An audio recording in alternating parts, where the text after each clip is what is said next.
नमस्कार, स्वागत है आप सभी का। मैं हूं हिमांशु और आप देख रहे हैं हलचल इंडिया। बेबाक खबर तेज असर। आइए नजर डालते हैं आज की खबरों पर। मुजफ्फरनगर जनपद के मीरापुर में भाजपा कार्यकर्ताओं ने प्रदेश उपाध्यक्ष मोहित बेनीवाल का सम्मान समारोह आयोजित किया। इस दौरान भाजपा कार्यकर्ताओं ने प्रदेश उपाध्यक्ष को पगड़ी पहनाकर और बुके भेंट कर सम्मानित किया। इस दौरान प्रदेश उपाध्यक्ष ने भाजपा सरकार की उपलब्धियां गिनाई। कार्यक्रम में उपस्थित लोगों को संबोधित करते हुए भाजपा के प्रदेश उपाध्यक्ष मोहित बेनीवाल ने कहा कि 2014 के बाद देश में परिवर्तन की बयार चली है। प्रधानमंत्री नरेंद्र मोदी के नेतृत्व में जल्द ही भारत विकसित देश होगा। उन्होंने कहा कि देश ने राष्ट्रीय स्तर पर सुरक्षा, सड़क, स्वास्थ्य, शिक्षा के क्षेत्र में बहुमुखी उन्नति की है और महिलाओं का सम्मान और सुरक्षा बढ़ी है और देश की सीमाएं सुदृढ़ व सुरक्षित हुई हैं। देश से आतंकवाद का अंत हुआ और देश की अर्थव्यवस्था 5वें स्थान पर आई है और आने वाले समय में भारत आर्थिक शक्ति के रूप में विश्व में स्थापित होगा। इस दौरान जिला पंचायत अध्यक्ष डॉक्टर वीरपाल निर्वाल ने भी लोगों को संबोधित करते हुए कहा कि प्रधानमंत्री नरेंद्र मोदी और मुख्यमंत्री योगी आदित्यनाथ ने देश के गरीबों, महिलाओं,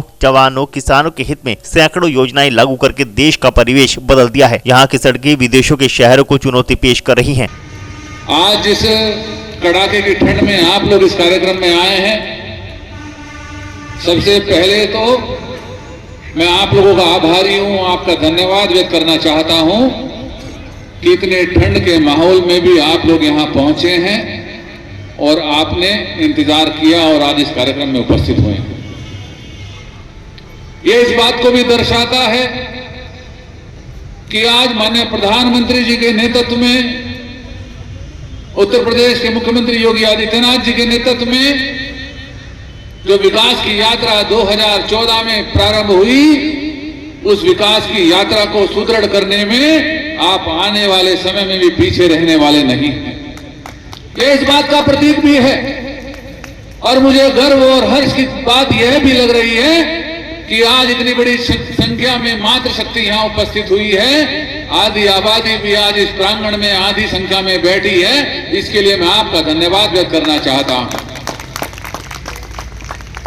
सभी समाज के लोग यहाँ उपस्थित हैं।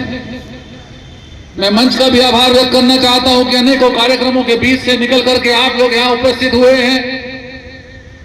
लेकिन आज का जो समय है, ये देश को गौरवशाली बनाने के लिए माननीय प्रधानमंत्री जी ने जो समय 2014 में प्रारंभ किया, आज विश्व गुरु बनने की ओर भारत अग्रसर है और देश एक शक्तिशाली देश के रूप में विश्व में जाने लगा है। माननीय प्रधानमंत्री जी ने 2014 में जब केंद्र में हमारी सरकार बनी, उन्होंने शपथ ग्रहण की, उस समय देश की स्थिति क्या थी? उस समय देश भ्रष्टाचार में लिप्त था। चारों तरफ कश्मीर से कन्याकुमारी तक भ्रष्टाचार की आवाजें आती थी। गुजरात से लेकर के पूर्वोत्तर राज्यों तक महिलाओं के साथ होने वाले अत्याचार की आवाजें आती थी। पूरे भारतवर्ष के अंदर घोटालों की चीख पुकार सुनाई देती थी कि भारत की चर्चा विश्व के कोने कोने में किसी भी देश में होती हो, चाहे वह रूस में करे, जापान में करे, चीन में करे, चाहे अमेरिका की धरती पर करे, जब भारत का नाम आता था तो 2014 से पहले एक घोटालों के रूप में जाने वाले देश के रूप में आता था।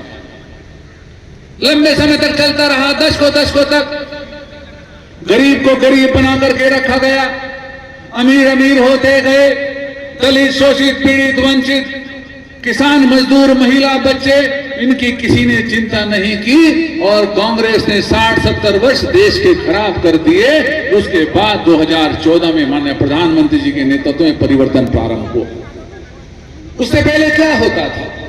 जब कांग्रेस कोई बिल लेकर के आती थी, चाहे वो राज्यसभा हो, चाहे वो लोकसभा हो, चाहे वो 1950 का दशक हो, 60 का हो, 70 का हो, 80 का हो, 90 का हो, चाहे वह 2000 के बाद, उन्होंने 2000 के बाद 10 वर्षों तक मनमोहन सिंह जी प्रधानमंत्री रहे, चाहे वह कार्यकाल हो, तो जब दिल्ली में बात विषय आता था, चाहे वो नागरिकता संशोधन कानून को लेकर के आता हो, चाहे वो पंचतीर्थ के निर्माण करने के लिए डॉक्टर भीमराव अंबेडकर जी को सम्मान देने की बात करने की बात आती हो, चाहे वह धारा 370-35 को हटने की बात आती हो, कांग्रेस के साथ ये बसपा और समाजवादी पार्टी के लोग मिलकर के उन बिलों को रोकने का काम करते थे।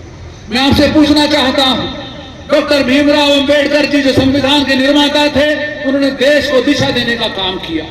अनेक युवाओं ने, महिलाओं ने, किसानों ने, दलित, शोषित, पीड़ित, वंचित के लोगों ने उनके बताए हुए रास्ते पर बढ़ करके देश को गौरवान्वित करने का काम किया। मैं पूछना चाहता हूं, क्या कांग्रेस ने, समाजवादी पार्टी ने कभी विषय को उठाया क्या?